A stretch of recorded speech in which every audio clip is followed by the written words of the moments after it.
వినయం కాదు, అది అది అది అసాధ్యం కూడా. ఆ వినయం ఒక మనిషికి ఏర్పడడం రావడం అనేది ఆ నిరంతర అన్వేషణ, నిరంతరమైన ఒక దాహం,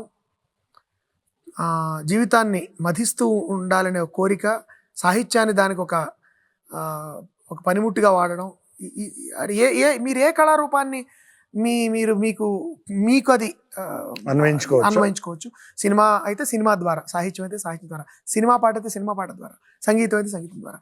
మనకున్న కళని, జీవిత సత్యాల్ని తెలుసుకోవడానికి, జీవిత సాగరాన్ని మధించడానికి ఏ విధంగా మనం వాడాలి. వాడేటప్పుడు ఒక అహం అనేది ఉండకుండా వినయం అనేది ఎలా ఉండాలి అనేది నేను ఆయన దగ్గర నేర్చుకున్నాను.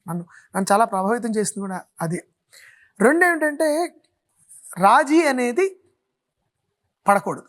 నువ్వు ఏం చేసినా చిన్న అని పెద్ద లేదు.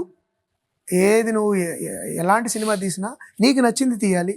ఇప్పుడు ఒక 5 కోట్ల సినిమా తీసిన తర్వాత 10 కోట్ల సినిమానే తీయకర్లా, 1 కోటి సినిమా తీయచ్చు బడ్జెట్ పరంగా.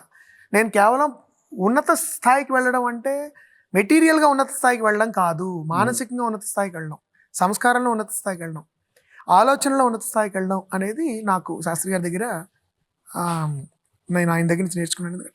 ఎందుకంటే నేను చాలా వరకు పెద్ద కమర్షియల్ సినిమాలు దర్శకత్వం వహించేవాడిని కాదు. ఇప్పటికీ నేను చాలా తక్కువ అలాంటి సినిమాలు చేసింది. సో ఆయన నా దగ్గరకు వచ్చినప్పుడు డబ్బు విషయం మాట్లాడేవాళ్ళు కాదు. పాట మంచిగా రాయాలి, ఎంత ఏదో ఒకటిలే సరే అన్నట్టు ఉండేది ఆయనతో. అంటే ఒక పర్పస్, మనం ఒక ఆశయంతో మనం ముందుకు వెళ్ళేటప్పుడు ఏది ప్రయారిటీ, ఏది కాదు అనే దాని గురించి కూడా మనం ఆలోచించాలి అని. ఇలాంటి విషయాలన్నీ ఒకటి కాదు, కొన్ని వందల వేలు ఉన్నాయి. కానీ ప్రధానంగా నేను ఆ ప్రభావితం అంటే, ఎంత నువ్వు నేర్చుకున్నా నువ్వు నీ కళ కంటే గొప్పవాడివి కాదు. 2, రాజీ పడ్డం అనేది నీ ఆత్మగౌరవాన్ని, అది ఇట్ కొరోడ్స్ యూ అంటాం, కొంచెం తినుకుంటూ వెళ్ళిపోతుంది రాజీ అనేది. వీలైనంత వరకు నువ్వు నమ్మిందే చేయాలి, దానికోసం ఎన్ని కష్టాలు పడినా.